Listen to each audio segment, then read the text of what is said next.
तेल तापले, तेलामध्ये जिरं तडतडलं की लसूण, आपल्या लसूण चांगला लाल करून घ्यायचा आहे.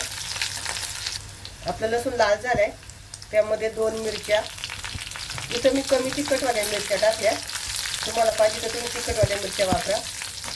ते मी बाळंतीणसाठी करते, मेथवणी, त्यामुळे ते तिखट नाही करत. मिरच्या परतून झाल्या, त्यामध्ये आपण 2 मोठी मेथी घेतलेली आणि त्या काड्या पण घेतल्यात मेथीच्या. आता ही भाजी आपण परतून घेऊया चांगली. लसूण आणि जिरं टाकले, तुम्हाला पाहिजे तुम्ही ते बारीक कुटून टाका किंवा मिक्सरला बारीक करून पेस्ट करून टाका. इथं बाळातीला खायचे, मिरच्या काढता याव्या म्हणून मी तुकडे करून टाकले. मेथीचं प्रमाण थोडं घ्यायचं, खूप अशी मेथी नाही घ्यायची, कारण बाळातीला खाण्यासाठी फक्त आपण रस्सा देतो, मेथी थोडीशीच देतो. ती मेथी खाल्ली ना की दूध चांगलं येतं.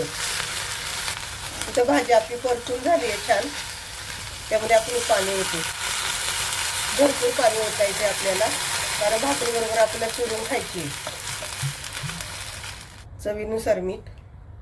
आता भाजीला उकळी येईपर्यंत आपण एक वाटण तयार करून घेऊ. इथे 1 चमचा मी शेंगदाण्याचा कूट करून घेतलेला आहे. शेंगदाणे भाजलेले आहेत आणि त्याचा कूट करून घेतलाय. त्यामध्ये थोडंसं जिरं, तुम्हाला जिरं नसेल आवडत तर नाही टाकलं तरी चालेल. लसूण मात्र भरपूर टाकायचा. लसूण हे मिक्सरला आपण पाणी टाकून बारीक करून घेऊ. आपल्या भाजीला उकळी आली इथे. आता हे आपण वाटण टाकू वाटलेलं.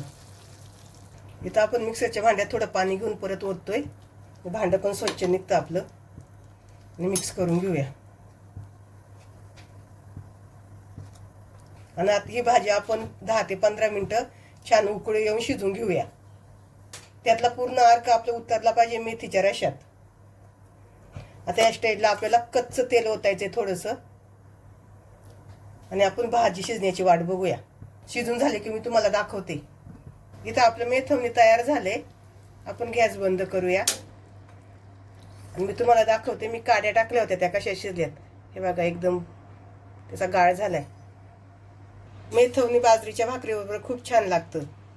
तुम्हाला जर सुकी भाजी खाऊन कंटाळा आला असेल ना, त्यावेळेस नक्की ही पातळ मेथवणी करून बघा, आणि आवडलं तर मला कमेंट करून नक्की सांगा.